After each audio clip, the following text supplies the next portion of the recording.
DJ scream, heavy in the streets. We gon' get it, we gon' get it, we gon' get it. We gon' get it, we gon' get it. Get it in blood. Get it in blood. We gon' get it, we gon' get it, we gon' get it. We gon' get it, we gon' get it. Get it in blood. Get it in blood. Good rich. Get it out the mud. Good evening, everyone, and welcome to Saints and Appetizers podcast. And I'm Ethan, and we have on this podcast we have the UFC 285 reaction show. And if you go off any of my predictions from the previous the prediction show, we didn't fare too well on this one. We haven't the last couple pay-per-views. We haven't done all that great. I'll add in some bonus here because I did watch a few of the preliminary cards, and the I guess the co-main event and the main event of the preliminary card. I actually did watch those. So if you add those in to my picks, then we fared a little bit better. But I don't have receipts, don't have pics, don't have video of me saying it, so it doesn't quite count quite as much. But I'll just go over those just real quick before I get to the main card. So two fights I'm talking about the Dracus Duplessis versus Derek Brunson fight, and the Cody Garbrandt versus Trevin Jones. And I picked both of those. I picked both of those right, but like I said, don't have any hard evidence of it. But I'll just talk about those just real quick before we get to the main card. So in the middleweight bout between Dracus Duplessis and Derek Brunson, Derek Brunson, he's up there, getting up there. He's 39 years old. So he's just getting up there in age, and that's really what it looked like in this bout.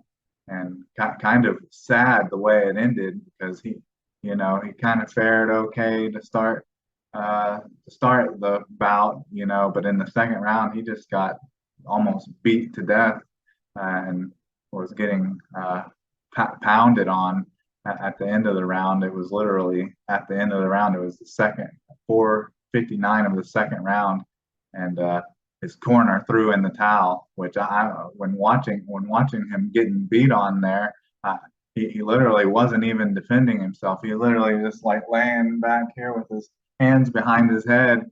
And I'm surprised Herb Dean didn't stop it before. And he took a brutal shot at the very end of the round, where he was just completely, it looked like he'd been knocked unconscious a couple times and then came back, and then he got just smashed with a brutal, I think it was like a hammer fist at the end, pretty much putting an exclamation point on that fight. So I picked Dracus Duplessis, and main reason is age. Once you get up in that 38, 40-year-old range, I mean, these young guys are killers. And Dracus Duplessis is in the prime of his career at 29 years old. So that's what we picked for that one. And then in the main event of the preliminary card was a bantamweight bout between Cody Garbrandt and Trevin Jones. And that wasn't a very exciting fight, honestly. From seeing some of Cody Garbrandt's fights in the past, and I think he moved up in weight, which was one of the key things for him. They were talking, he returned to the bantamweight, which I think just flyweight division was just too small for him, too draining for him. already too draining for someone that's got a bit of a suspect chin, and but this that just wasn't a very exciting fight. Mostly just stayed on the feet the entire time, and Cody Garbrandt won that by decision, unanimous decision, and yeah, just wasn't anything really exciting happened in that fight. No one got dropped. No one almost got submitted. Uh, but I mean, in a lot of Cody Garbrandt's past fight, there's been a lot of fireworks, and usually it was him getting knocked out.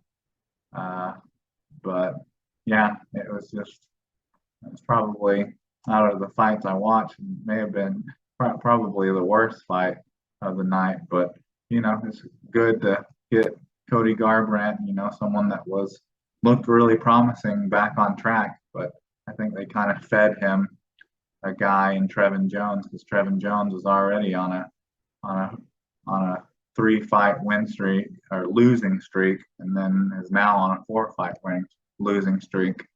But that's enough of the preliminary card. Let's talk about what we have some evidence of. We got some evidence of these picks from the main card. So this is the UFC 285 reaction channel. Jones versus Gane. So, in the first bout on that card was a middleweight bout between Bo Nickel versus Jamie Pickett, and that similar to the Cody Garbrandt Trevin Jones bout. I was kind of saying, like, they want this Bo Nickel to be like possibly a future star. They are kind of feeding him an easy opponent, just a guy kind of fighter in Jamie Pickett, because Jamie Pickett was only 2-4 in his last 6, and that's pretty much exactly how this fight turned out. It was pretty easy fight that just kind of started out with a little bit of a scramble and some punches, and then Bo Nichols pushed Jamie Pickett up against the fence. And I guess before he took him down, a lot of people think that Bo Nickel may have kneed Jamie Pickett in the groin. So I guess there's some controversy about that, but I don't think it would have mattered anyways, because Bo Nickel was just all over Jamie Pickett. He took him down, got on his back, tried kind of a failed attempt at a rear naked choke, and then Jamie Pickett was able to turn around and get down onto his back instead of Bo Nickel having his back and trying to get the rear naked choke, and then just like flawlessly transitioned into having him in a triangle choke submission attempt, which it took him a while to finish that submission, the arm triangle choke, and because he was like in Jamie Pickett's like guard for a good portion of it, and almost like had him like full mounted, and couldn't get off to the right side or the right or the left side that he had him in it in, and then he finally, which that makes it a lot more effective when you can just get on side control with it in, but then he ended up jumping. He had a half guard on him, and then he jumped into like full mount, having it almost like in a full mount situation, and then he submitted him at 1 minute or at 2:54 the first round. But I predicted Bo Nickel to win that bout, and I predicted it to come by way of submission. But I thought it might have taken till the second round for it to happen. But now he proved again that he's definitely a dominant fighter, wrestler. He's definitely an elite wrestler, because that's his 3 fights in the UFC, which this was the first that was actually on an actual UFC card, not Dana White Contender Series. All of them have come by way of submission. One by rear naked choke, and two by a triangle choke. One was a triangle choke, and one was an arm triangle choke. But yeah, and he won, I guess, a performance of the night due to that. But yeah, like I said, it seemed like they were kind of just feeding him kind of an easy opponent. Which why would you? I mean, it wouldn't make sense to feed a young up and coming fighter like that, a guy that's in the top 10. But yeah, that was an impressive win by Bo Nickel. Maybe if he can clean up the effectiveness of his submissions like that, because it seemed like it took him a while to completely execute the arm and triangle choke. But anyways, on to the second fight. We had a lightweight bout between Mateus Gamrot versus Jalen Turner, and that ended up being a split decision win by Mateus Gamrot. And really, I picked Jalen Turner to win this fight, and I honestly thought you maybe could have argued that he maybe won the first and the second round, because one judge did give him the win, chose him as the winner of the round by 29-28, because it was pretty even on the feet. Most of the round stayed on the feet in the first round, and I think Mateus Gamrot maybe got him down once, but Jalen Turner was able to get back up. And then in the second round, Mateus Gamrot had a little bit more success getting Jalen Turner to the ground, and I think he actually had him in a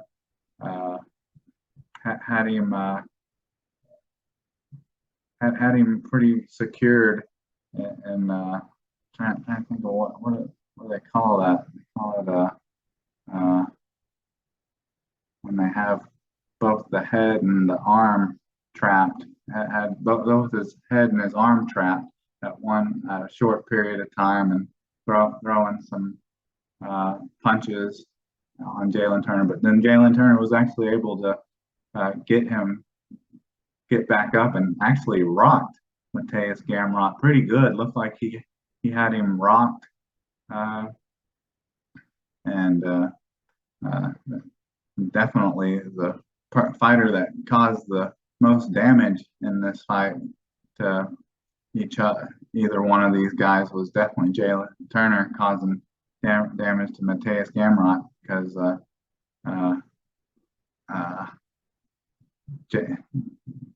then in the third round, Jalen Turner did a pretty good job of stuffing any of Mateus Gamrot's takedowns.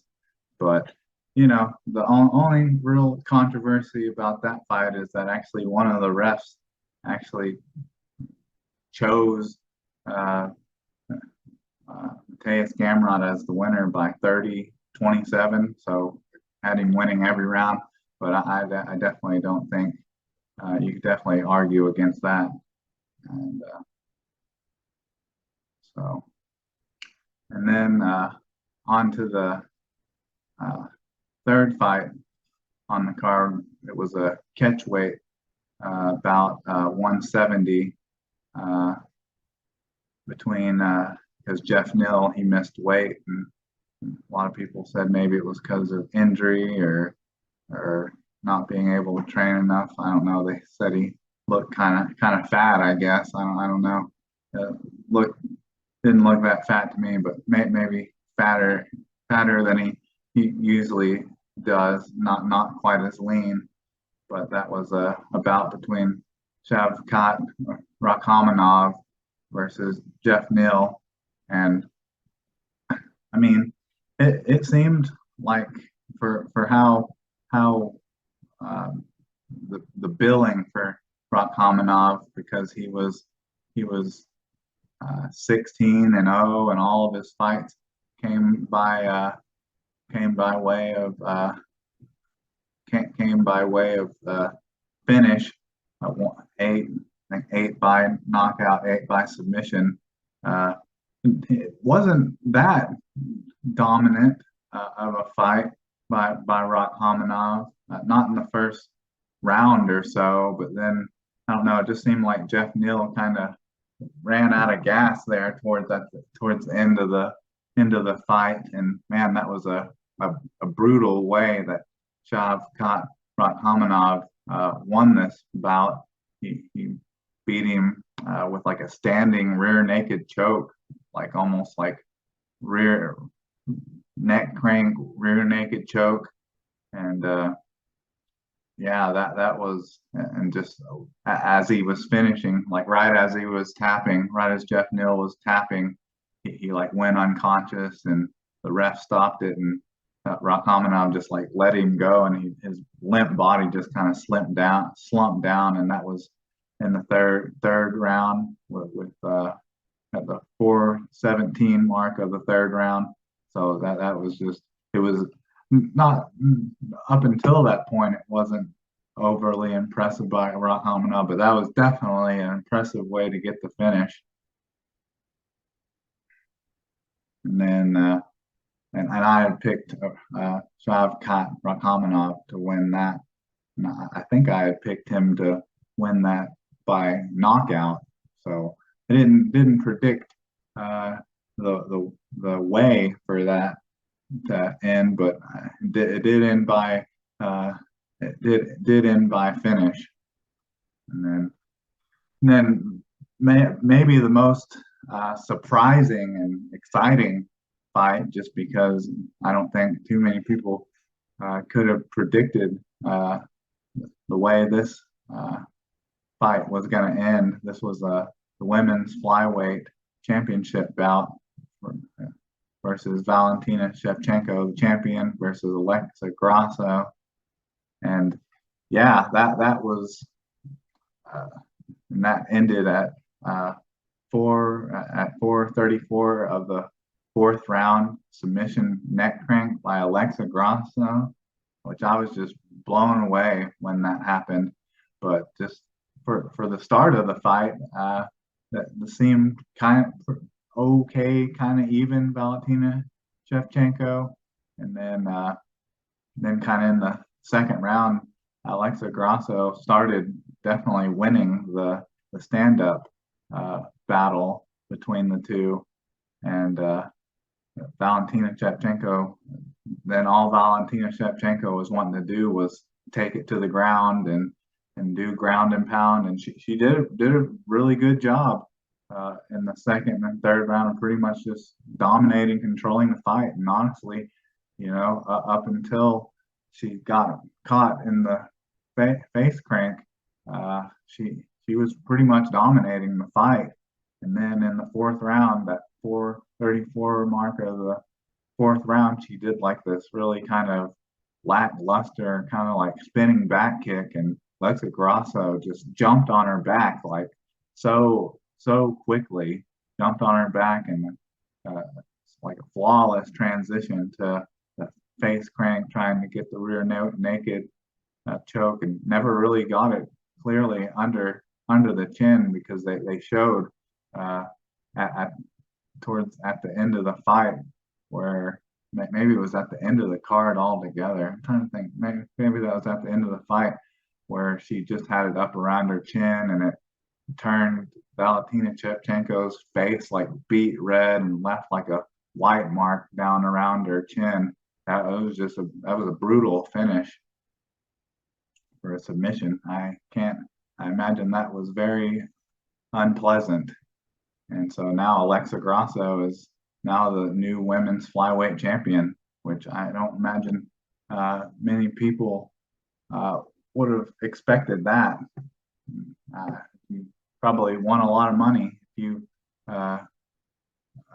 bet on Alexa Grasso to win, or even win by submission, or what round you thought it was going to end in.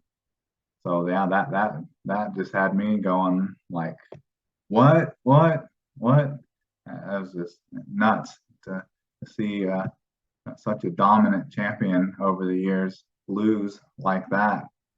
And I kind of mentioned it in the prediction podcast that like Valentina Shevchenko, she's getting up there in age. She'll be 35 years old, and how long can you stay dominant and stay on top like she has been?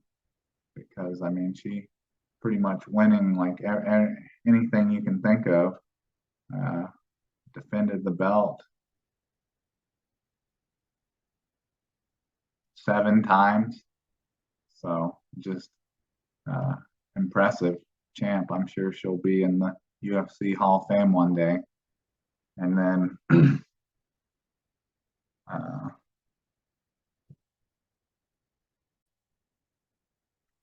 and yeah, but Shevchenko, she was in some dominant positions in the fight. Crucifix is the term I was trying to think of when the UFC fighter has like both arms trapped and is able just to rain down undefended punches, because Mateus Gamrot had Jalen Turner in a crucifix for a short period of time. But anyways, on to the main event, which was a big fight. This was I was excited about this. This pretty much made the card, made arguably the best card of the year so far, even though it's just the beginning of March. And yeah, so that was John Jones versus Cyril Gahn.